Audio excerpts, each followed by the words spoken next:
ரோமோ Tamil viewers எல்லாருக்கும் வணக்கம். இப்போ சிறகடிக்க ஆசை சீரியலில் மனோஜை ஏமாற்றி பணத்தை தூக்கிட்டு போனாங்களே ஜீவா, அவங்க திரும்ப இந்தியா வந்திருக்காங்க.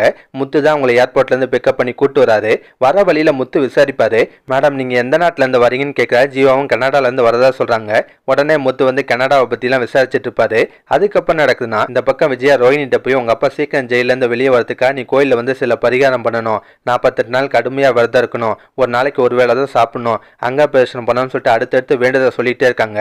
அதெல்லாம் கேட்ட ரோஹினிக்கு பயங்கர ஷாக் ஆகுது. ஐயோ ஆண்டி என்னாலாம் முடியாது, வேணா நீங்களே இந்த வேண்டதெல்லாம் பண்ணிக்கோங்கன்னு சொல்றாங்க. அதை கேட்ட விஜயா கடுப்பாது. என்னது நான் பண்ணவா, என்ன எங்க அப்பாவை ஜெயில இருக்காரு, உங்க அப்பா தானே ஜெயில இருக்காரு, ஒரு அப்பாவுக்காக நீ இதை கூட பண்ண மாட்டியான்னு சொல்லி திட்டுறாங்க.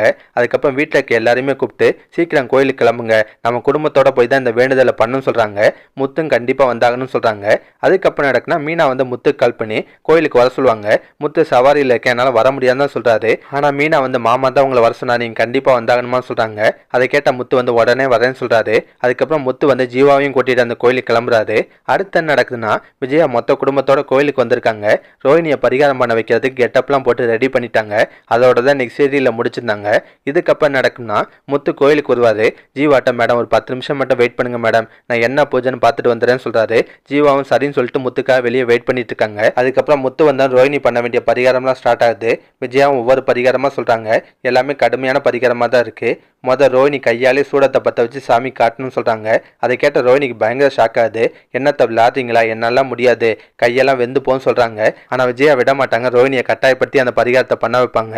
ரோஹினியும் வழியில வடிவேல் மாதிரி கத்த போறாங்க. ஐயோ ஆத்தா சூடத்தோட சூடு தாங்கலையான்னு சொல்லி கத்த போறாங்க. அதுக்கப்புறம் நடக்குதுன்னா விஜயா வந்து ரோஹினி அங்க பிரதட்சணை பண்ண சொல்றாங்க. அதுவும் ஒரு ரவுண்டு 2 ரவுண்டு பண்ணுற மாதிரிலாம் இருக்காது, கண்டிப்பாக நிறையா தான் இருக்கும். ரோஹினியால் சுத்தமாக முடியல. அத்தை என்னால் முடியல, அத்தை விட்டுங்கத்தன்னு சொல்லி கெஞ்சுறாங்க. ஆனால் விஜயா விட மாட்டாங்க. என்ன ரோஹினி எல்லாமே உங்கள் அப்பாக்காக தானே, பண்ணு ரோஹினின்னு சொல்லி டார்ச்சர் பண்ணிட்டு இருக்காங்க.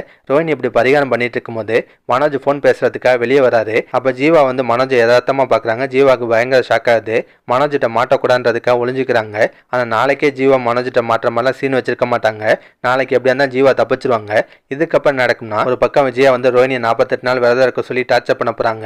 இன்னொரு பக்கம் ஜீவா சென்னைக்கு திரும்ப வந்துட்டாங்கன்ற விஷயம் மனோஜுக்கு தெரிய வரலாம். ஆமாங்க, மனோஜை யதார்த்தமா ஜீவாவை ஏதாவது ஒரு இடத்துல பார்க்கலாம். ஆனா மனோஜால அப்போதைக்கு ஜீவாவை பிடிக்க முடியாது. இருந்தாலும் ஜீவா இப்ப சென்னையில தான் இருக்காங்கன்ற விஷயம் மனோஜுக்கு தெரிய வந்துருச்சு. இதுக்கப்புறம் என்ன நடக்கும்னா மனோஜ் வந்து எப்படியா ஜீவாவை கண்டுபிடிச்சு அந்த பணத்தை திரும்பி வாங்கணும் முயற்சி பண்ணுவாரு. இந்த விஷயம் வீட்டில் இருக்க எல்லாருக்குமே தெரிய வரலாம். முத்தெல்லாம் ஜீவாவோட போட்டோ பார்த்து ஷாக் ஆவாரு. டே மனோஜ், இந்த பொண்ணை உன்னை ஏமாத்துச்சு, இந்த பொண்ணு எனக்கு நல்லாவே தெரியும்டா, கனடால இருந்து வந்திருக்கேன்னு சொன்னிச்சு, இங்க ஏதோ ப்ராப்பர்ட்டி வாங்க போதான்னு சொல்லிட்டு அவருக்கு தெரிஞ்ச எல்லா டீட்டெயிலையும் கொடுக்குறாரு. கடைசியா நடக்கும்னா மனோஜ் முத்து எல்லாமே சேர்ந்து ஒரு பிளானா போடுறாங்க. ஜீவா ப்ராப்பர்ட்டி வாங்குறதுக்காக கண்டிப்பா ரெஜிஸ்டர் ஆஃபீஸ்க்கு வருவாங்க. அங்க வச்சு அந்த பொண்ணை கையங்கலமா பிடிக்கிறோம், அந்த பொண்ணுகிட்ட இருந்து மனோஜ் ஏமாந்த பணத்தை திரும்பி வாங்குறோம்னு சொல்லி ஒரு பிளான போறாங்க. கண்டிப்பா இந்த மாதிரி சீன்ஸ்லாம் அடுத்தடுத்த எபிசோட்ல வரலாங்க.